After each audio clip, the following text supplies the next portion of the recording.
a decade, and one such company is Honeywell Automation. The value of the company has gone up 15 times in the last 10 years. So to find out what's been buzzing there and what are the triggers, we have Ashish Gaikwad, who's the Managing Director of Honeywell Automation. So there's a compounded annual growth rate of 31% that the company has given in the last 10 years. Ashish, thanks so much for being with us on the show. I want to first start by asking you about the growth that the company can see. I mean, we were talking about a 10-year CAGR of about 9 to 10% in terms of a revenue growth. What would the next 10 years look like, and what would the big trigger be for the company? The last decade was different, and I think we took advantages of all the growth vectors that we could in that decade, and you mentioned the numbers that we performed with. But the next decade is going to be different too. It's not going to be doing the same things that made us successful in the last decade. And for us, since we address the industrial sector, a lot of new things and innovations need to happen to continue that momentum. And that's what we are trying to focus on at Honeywell. Okay. Ashish, good morning and many congratulations for coming through our filters as the winner of the decade. Well, you know, actually in the past decade, or maybe even more than a decade, manufacturing as a part of GDP has been shrinking. It's been getting trimmed. And if at such a time you could be an outperformer or you could show growth, that means you've been, you know, it's baptism by fire almost. How are you looking at the manufacturing and CapEx now? Are you seeing an improvement in orders vis-a-vis, say, the last 3-4 years? Oh, absolutely. First of all, let me just touch upon the factors that we believe will see us through the next decade. We believe that there's going to be a lot more connections in the industrial world. Everything will be connected more and more. Everything will be intelligent and learning all the time. The operations that get done on site today can be done from anywhere, remotely, in a safe place. And there are lots of new technologies that need to be adopted to drive the next level of productivity, which is a big deal in the industrial sector. And coming back to your question on how do we see the orders and the capital expenditure, because that's what drives our business, we see many things still on the cards and happening. Just to give you a few examples, we are a pretty large player in oil and gas industry, and India still needs a lot of energy, especially the gas, and therefore the infrastructure for gas pipelines, storage, distribution, city gas, all of that is growing. When it comes to other infrastructure, it's the airports. When you talk about the ports, again, that is a big area for us to grow in.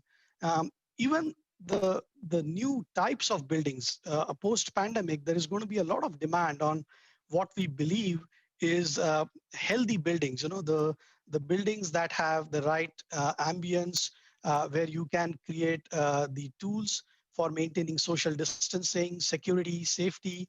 And I think that part of infrastructure and the capital expenditure we see is growing. And just to end where we see some more excitement is the new wave of smart cities where Honeywell plays with a significant role. I think that's the other area that we see excitement. You know, Ashish, our viewers and who are your investors would like some hard numbers. So if you can tell us something in terms of, you know, either total deal value or total bids out there compared to, say, a year ago, same time.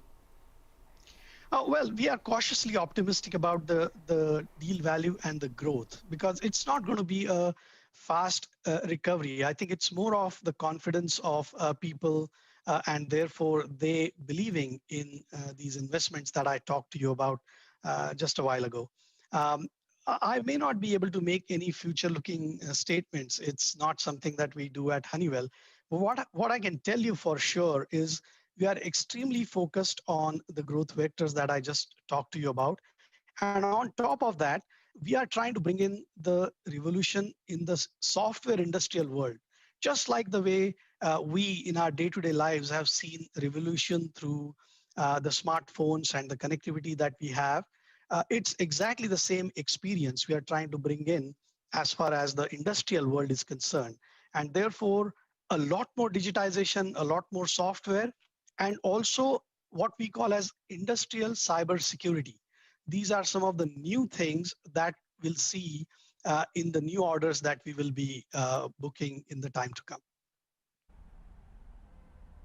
We're still not getting any numbers from you, so I'm going to try one more time. 40% of your overall revenues comes from the export market, over 40% actually. So can you tell us what kind of revenue growth are you expecting, and which are the export markets which are firing for you?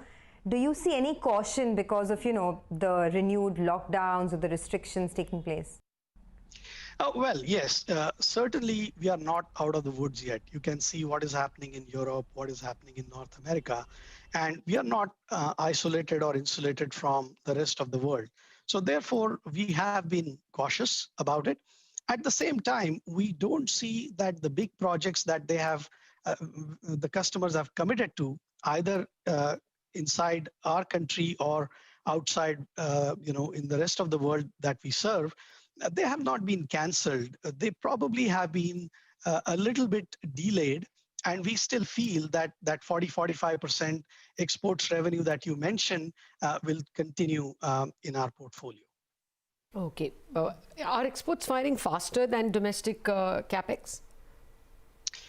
No, I think if you see our results for the last few years, and I'm sure going forward as well, we will have this nice balance of, let's say, 50-50 between the domestic areas and the exports areas. And that also gives us a natural hedge between the currency fluctuations that happen as well. So we do that very meticulously. We have a very strong financial discipline in the organization, and we track many parameters that finally lead to this thin balance, and that's what keeps us going. Okay. Would you say that, we have your half-year numbers and you are down about 11% on many parameters, on revenues, about 14% down on EBITDA, obviously because Q1 was taken away from all of us.